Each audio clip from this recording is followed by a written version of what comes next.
O sige, matulog na kayo ha. Wala nang lalabas. Naintindihan nyo? O, sir.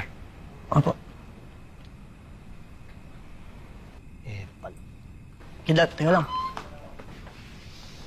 Sob, ang galing na ito. Kidlat, salamat ah. Muntik na kami doon, buti dumating ka. Oo nga. Di tulad mo, puro palpak. Kidlat, salamat ha. Akala ko talaga ilalaglag mo kami kay Sir Yani. Hindi ko naman gagawin yun. Banas din ako sa epal na yun.